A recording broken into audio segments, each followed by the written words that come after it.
What's up everyone, you got Mind Circus here with you and another Guild Wars 2 new player tip, and today we're going to be talking about Defiance, or Breakbars, or CC bars. Doesn't really matter, they're all the same thing in terms of this topic, and we'll get to it here in a moment.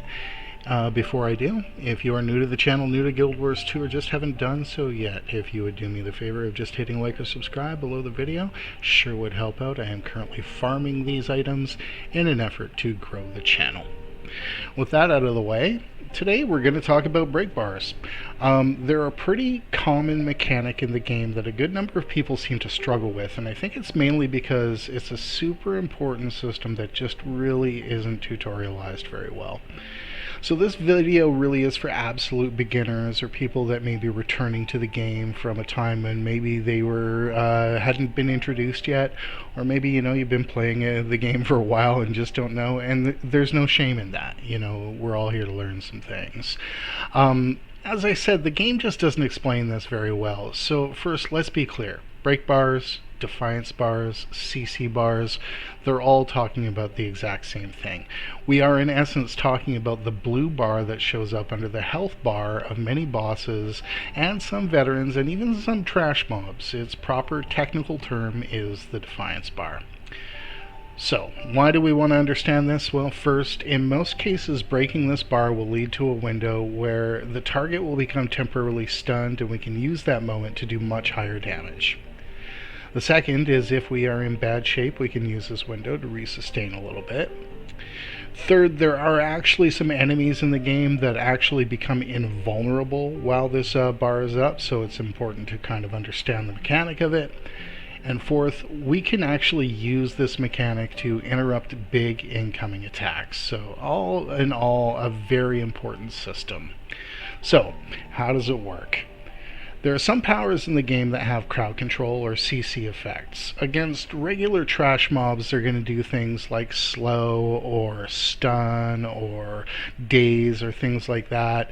Even chill has a CC impact to it. So these powers against Defiance bars, or enemies with Defiance bars, will start to break that Defiance bar down.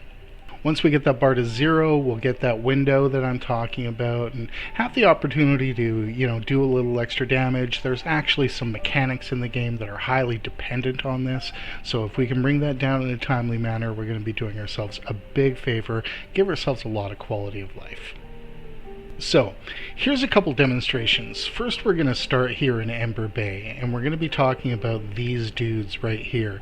And you see, once their health hits a certain point, their break bar comes up. And while that break bar's up, they're not going to take very much damage at all. So it's really important for us to be able to finish these enemies off in a timely manner by destroying that break bar. Another example is these little bastards here in Tangled Depths, and if you've ever seen one of these or struggled with one of these, it's actually a pretty simple mechanic. They will guard the enemy that they're putting the beam on, but these enemies themselves don't actually take damage until you take the Defiance bar out. Once you take the Defiance bar out, they're dead, but you can't kill them with conventional damage, so it's really important to keep that in mind. So, with all this said, and with all this in mind, I think the really important thing here becomes at this point, how do you know which of your powers will impact a Defiance bar? And I could actually go ahead and put up a list up on your screen, etc., or I could give you a wiki link, but if you were the kind of person that learned from a wiki link, you probably wouldn't be checking out this video. So let's go ahead at this point and do a little science of our own, and we're going to do a little bit of experimenting, and mainly what I want to do is put the power in your hands to kind of understand what we're doing, why we're doing it, and then take a few minutes to kind of experiment and figure out yourself what is the best way for you to be doing it. And for that, we're going to go to the Fractal Lobby. So you might recognize this spot. We are here in Lion's Arch, and for those of you who have never been here, okay, we have Lion's Arch right here, and we are talking about Fort Mariner Waypoint, and we're talking about this gate right here. And all we have to do to get in here is just go over to Tier 1, set it for 1, and hit Enter. Now, we're going to go inside the Fractal Lobby at this point, And don't worry too much about a lot of the stuff that's around here. We're going to just be using a little bit of something that we have in here to do some testing. We'll just jump down here. We'll come over to this little teleporter over here. Once we take that teleporter, we are right in front of this little area that actually gives us the opportunity to set up a training golem. So let's put up our training golem at this point. We've got the option to set some golem options, and what we're going to do is list training golem activation options, and we're going to put in an idle golem. And what an idle golem is, okay, is just a golem that stands there for us to beat on. So we're going to set it for an idle golem. Then we're going to set our spawns to champion rank, okay? And additionally, we're going to enable the indestructibility on the new golems, because what we want is the ability to kind of beat on this thing endlessly without having to reset it, so that we can be taking a look at the break bar. Okay? So there we have it. Now from here, we're just going to go to golem options. Alright? List our available golem options and activate the idle golem.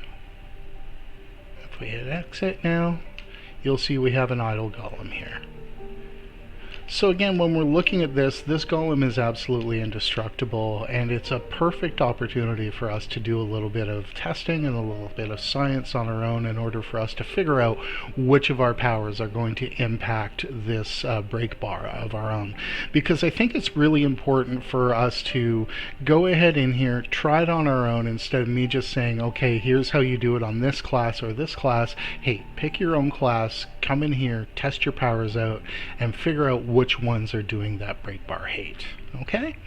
So, for example here, I've actually picked a ranger with a short bow, okay, and dagger axe. We're running Soul Beast, and for our demo here, I will merge with my pet. And let's take a look at it. Now, strictly speaking, there are two kinds of crowd control effects that are going to impact the break bar. There's what's called hard control effects and soft control effects. Soft control effects are things that will whittle the bar down over time. Hard control effects are the ones that will take it out in one big chunk. So I've got a couple of powers here on my bar already. And what I have here is Muddy Terrain. Now Muddy Terrain does a lot of soft CC. And if I put that down on the golem, you'll see that bar starts to gradually come down on its own. And that's really how it works. Now, I've got another power here called Spike Trap. Spike Trap, when I load this down and it triggers, takes it out in one big go. And that's the difference between hard and soft CC. So what I encourage you to do is bring your favorite character in here, one that you're trying to learn how to use and one that you'd like to kind of develop the muscle memory and the skill with, and start to play around with the skills that you have available. Now another good impacting ability that I have on Ranger is the Axe 4, which is some hard CC right there. So after I've tested my axe, what I might do is I might flip over to my short bow. I've got a few different things that I can do here, but when I'm looking for CC, if I look at short bow 5, this does daze and stun, so if I hit it with it, you'll see that's pretty significant hard CC. So then it becomes a bit of a challenge while I'm playing to kind of start to chain these things together once I know the abilities that are going to be giving me those CC effects that will bring down that Defiance bar, or what I call break bar hate. Okay? So I'm going to wait until this short bow 5 comes back, and then I'm going to chain a few things together. I'm going to short bow 5, Muddy Terrain, Spike Trap, flip over, hit the Axe 4, and that is a broken break bar. You'll see the enemy is stunned for a little bit of time there, and really it's that simple. So what I really encourage you to do at this point is grab your favorite character, come to the Fractal Lobby, set yourself up one of these golems, and start to figure out which of your powers and the ones that you use are going to be used under this in a regular basis. If none of the powers that you have are actually providing that breakbar hate that you're looking for, take a look at putting some on your bar. Particularly if you are playing solo, if you are playing open world, having at least one or two hard and soft CC options is non-negotiable in my books. It's really an important thing. It's also important when we start playing in larger meta events, when we're starting to play with other people. Those break bars become even more important, and a good example is the current marionette situation that's going on with the new marionette encounter. A lot of CC is really valuable, particularly if you're one of the people chosen to go up on the platforms, so you may want to keep that in mind.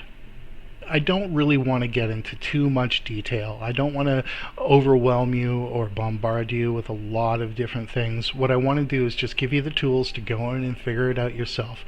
As you've seen, it's not super hard, but you really just got to take those few moments and figure out which of the skills that you have are doing these effects, and make sure you're stacking them when it's needed. And that's it. Hey, gonna thank you very much for tuning in, staying here to the end. I'm going to remind you to have fun in game and min-max your real life, and we will see you again in the mists.